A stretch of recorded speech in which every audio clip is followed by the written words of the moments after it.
So what would a new drone release be without a bunch of accessory videos?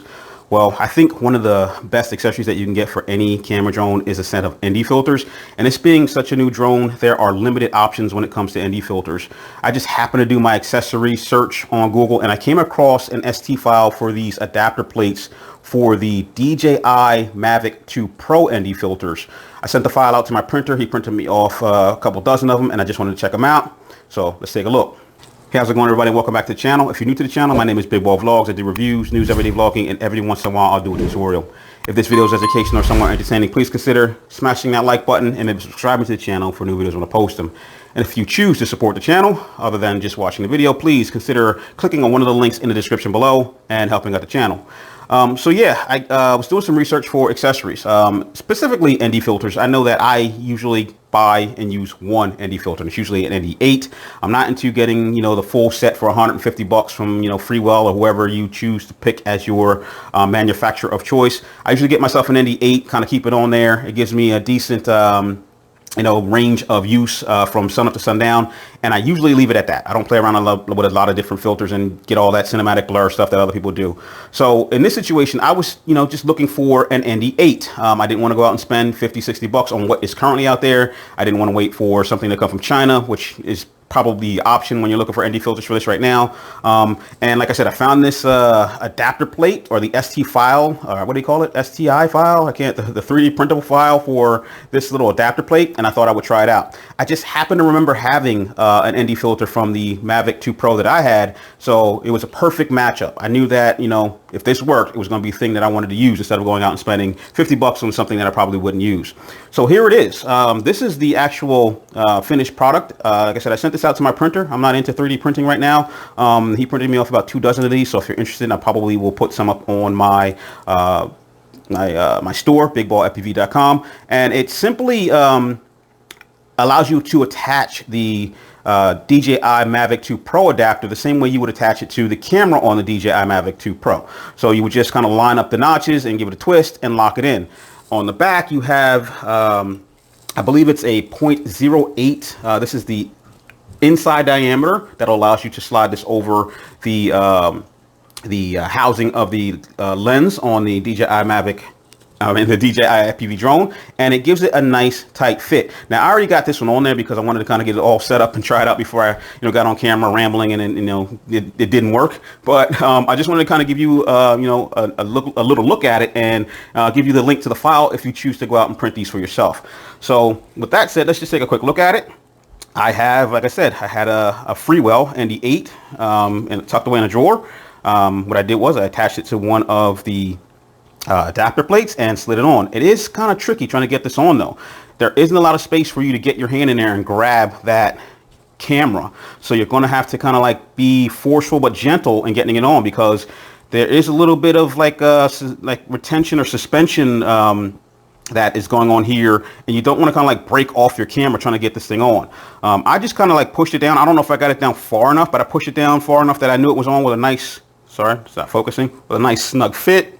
And then I kind of make sure that it lines up with the inside of the housing there, and then kind of look down at the bottom to check if I had a flat flush mount there. And the key to having a nice ND filter, because there's so many options when it comes out, is having one that you could probably put on and fire up the drone without having to put it on after you fire up the drone.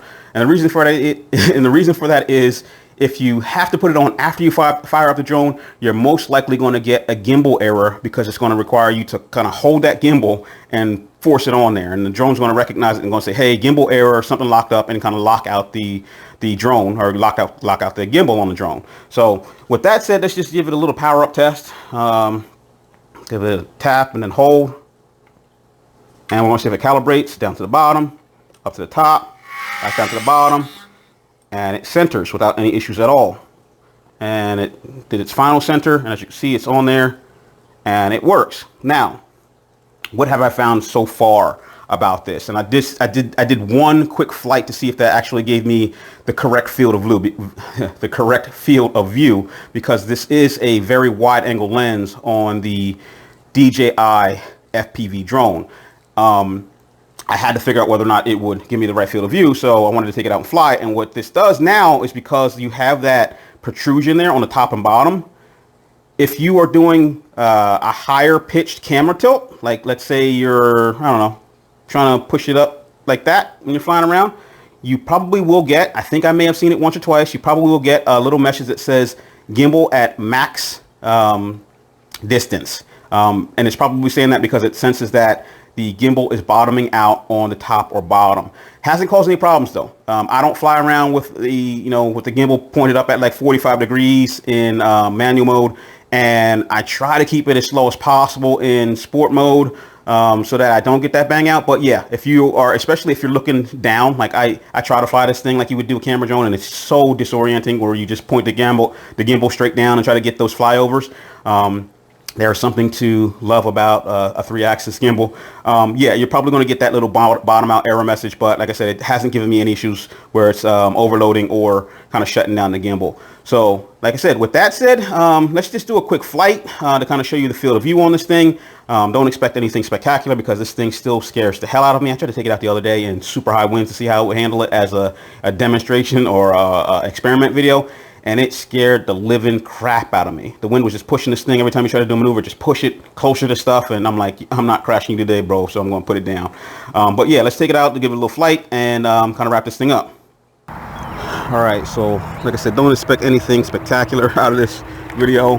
I'm definitely not out here trying to show you my piloting skills because I'm not that great of a pilot when it comes to 3D bashing anyway. I am more of a smooth pilot than a basher. But what I want to do is, come on, power it up, gotta calibrate. But like I said, what I want to do is I want to get out here and kind of show you that, do I got my mic on? Where's my mic? Oh, there it is. What I want to do is I want to come out here and show you that there is actually the proper field of view using the DJI Mavic 2 Pro series ND filters.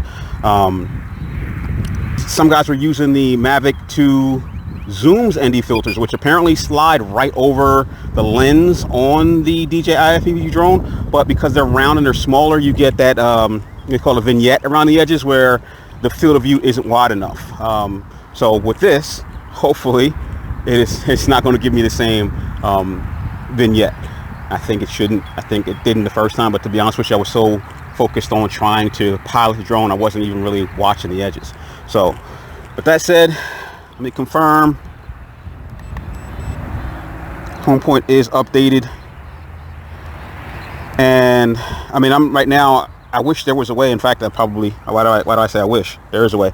I know somebody in my last video said it probably would be, I guess, add more production value to have multiple cameras and some way to show you what was going on inside the goggles. Currently, there's no way to record what is going on inside the goggles. If I were to run a cable out to the phone, to the app, which I'm currently using the phone to do the video recording, the only thing you would see is what I see in the goggles. Is there's no on-screen display currently to, you know, to record, to video, like screen record, to show you what's going on. The only way that people are able to do that right now is probably fly via the phone while putting a GoPro inside the goggles so you can see what's going on. So sorry about that.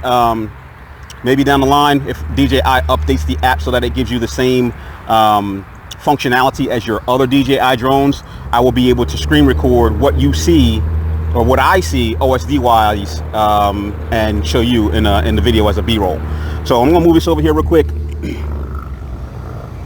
I'm talking a lot and I want to hit the record button, but I also have to sync this, so give me a second.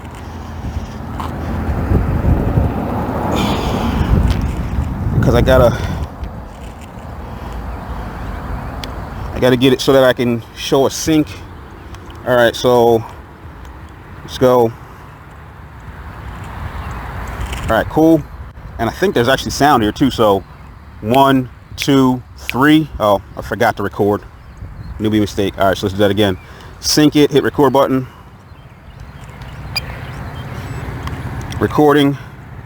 1, 2, 3. Let the car go by. All right, and let's get this thing in the air. I keep forgetting to put my my lens adapters in there. I can't really make out the edges. Like I can't see if the recording is going and stuff that's going on in the bottom. but I'm kind of always looking toward the center anyway. So with that said, let's get this up in the air.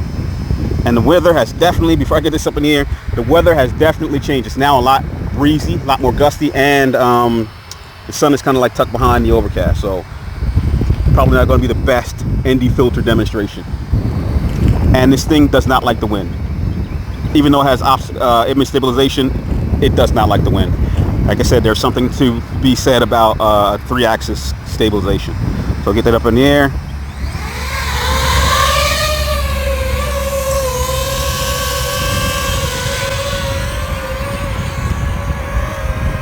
All right, so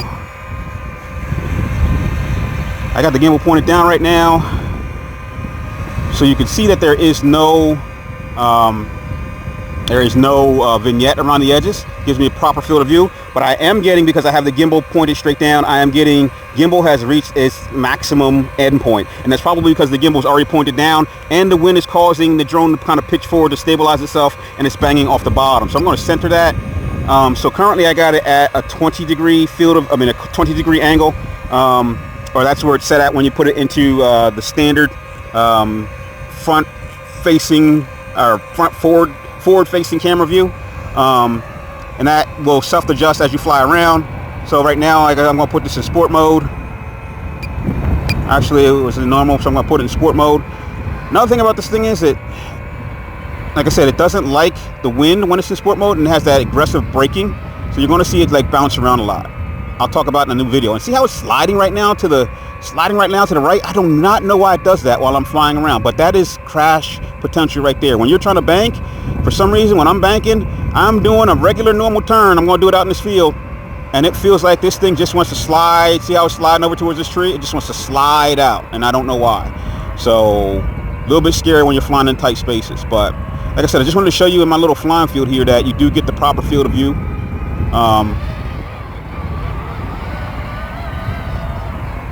It does not give me any error messages.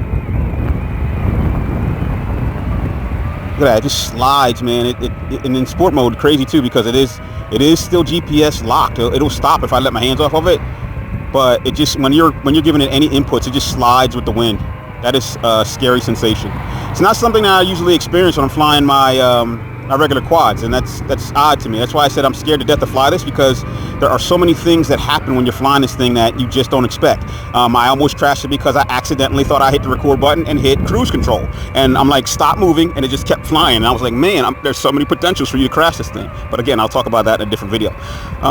So with that said, just because, let's flip it into manual mode. I'm going to take it up a little bit higher. I like to keep my stuff high when I flip into manual mode, because anything goes wrong, I can bail out of it. Right, so we're now in manual mode, and I'm going to just fly it out a little bit in manual mode, just to kind of, like I said, to show you what it looks like. This thing flies like it constantly wants to be in like at least a 30-degree camera tilt. If it's less than 30 degrees, you're kind of looking down at the ground. But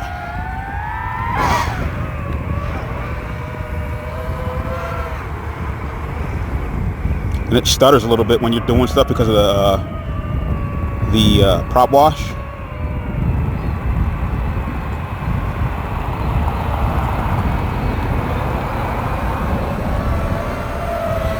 But I'll get used to it eventually. It's just not that, like I said, we build these quads to kind of like have a certain purpose. Like I got one that's like a freestyle, I got one that's like a race, I got one that's like sorry, disorienting when you're flying this thing. Another thing that I get from this is an extreme sense of dizziness that I didn't get, probably because the refresh rate in this one is a little bit different, and my feet aren't spread apart wide enough for me to be doing flips and rolls. But yeah, a lot that I'm going to go over in my next video, because to be honest with you, spoiler alert, it's not my ideal quad. It's probably not something I'm going to keep. I get where, like, you know, guys who are wanting to come from FPV, or that want to come from regular camera drones into FPV would probably like this thing for doing cinematics and stuff like that. But I would rather have a camera drone for doing camera drone stuff, because to be honest with you, the photo quality on this isn't that great. It takes like 3 seconds to process a photo, while the other drones would just snap off a photo and like literally, I don't know, 2 seconds. It takes like a second to like 2 seconds to even process one photo, and the photos aren't that great. like I said, not having 3-axis gimbal. When you want to do stuff like fly, I'm gonna put it back in sport mode real quick, but if I wanted to do like downward shots like this, where I'm going to kind of take it up and I want to just point straight down, like the horizon's always off, so like it just doesn't, like that's the maximum down.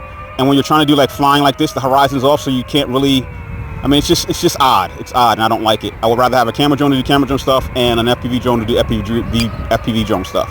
Like I said, a lot of things that you got to get used to. I had a lot of, like, I had my max altitude set to 325 feet. I was flying around in normal mode, and sure enough, if you go 326 feet, it locks you back into sport mode, and that is a little bit odd, like you don't expect it to. So a lot of things that I'll go over.